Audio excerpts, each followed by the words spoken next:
Namaskara friends, welcome back to one more session of Reks Creations Kannada Kalike by Rekha Enapur. Let's learn singular and plural in Kannada. ಏಕವಚನ ಮತ್ತು ಬಹುವಚನಗಳು ಕಲಿಯೋಣ. What do you mean by that? ಏಕವಚನ ಮತ್ತು ಬಹುವಚನ. ಏಕ means one, ಬಹು means many.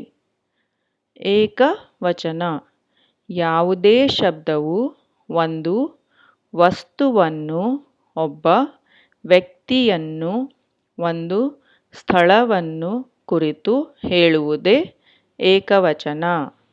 ಯಾವುದೇ ಶಬ್ದವು ಒಂದು ವಸ್ತುವನ್ನು, ಒಬ್ಬ ವ್ಯಕ್ತಿಯನ್ನು, ಒಂದು ಸ್ಥಳವನ್ನು ಕುರಿತು ಹೇಳುವುದೇ ಏಕವಚನ.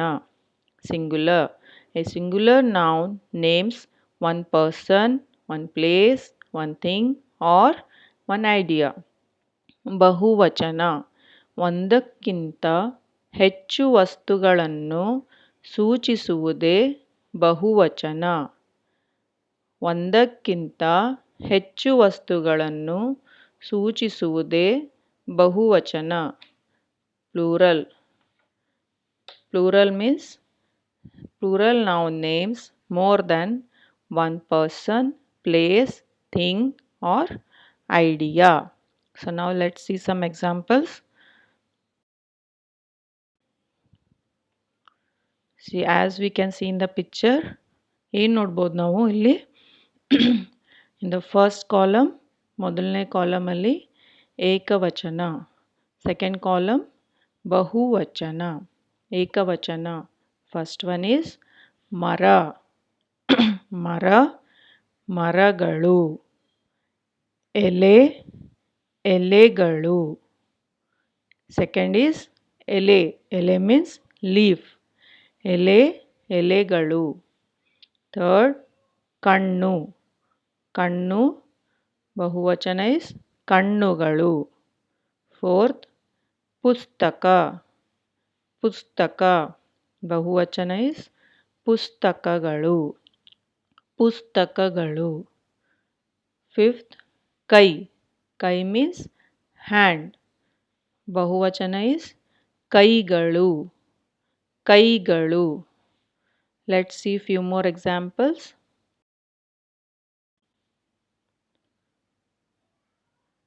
Few more examples.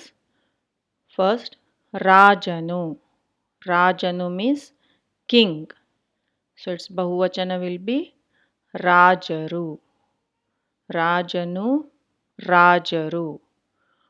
Huduga. Huduga means boy. Huduga, Hudugaru. Third, Manava. Manava means man. Manavaru. Manava, Manavaru. Next, Hudugi. Hudugi means girl. Hudugi, Hudugiyaru. Hudugi, Hudugiyaru. Next, Sati.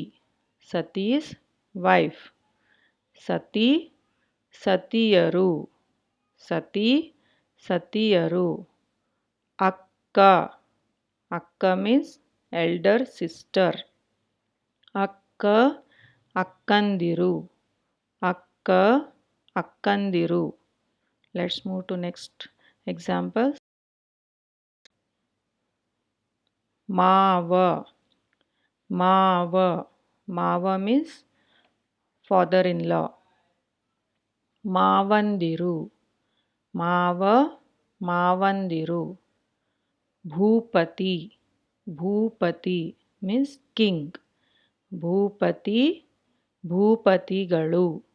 Bhupati, Bhupatigalu. Swami. Swami means Lord. Swami, Swamigalu. Swami, Swamigalu. Guru. Guru means teacher. Guru, Gurugalu. Guru, Gurugalu. Prabhu. Prabhu means king. Prabhu, Prabhugalu. Prabhu, Prabhugalu. Aane. Aane means elephant. ಆನೆ ಆನೆಗಳು. ಆನೆ ಆನೆಗಳು. Few more examples. ಆಸೆ. ಆಸೆ means desire. ಆಸೆ ಆಸೆಗಳು. ಆಸೆ ಆಸೆಗಳು. ಇಲಿ. ಇಲಿ means rat. ಇಲಿ ಇಲಿಗಳು. ಇಲಿ ಇಲಿಗಳು. Third one, adi. Adi means foot. It's in terms of measurement, 1 foot. Adi adigalu. Next is kathe. Kathe, story. Kathe kathegalu. Kathe kathegalu. Next is gante. Gante means bell or hour. ಗಂಟೆ ಗಂಟೆಗಳು. ಗಂಟೆ ಗಂಟೆಗಳು. Next ಗಿಳಿ. ಗಿಳಿ means parrot. ಗಿಳಿ means parrot. ಗಿಳಿ ಗಿಳಿಗಳು. ಗಿಳಿ ಗಿಳಿಗಳು.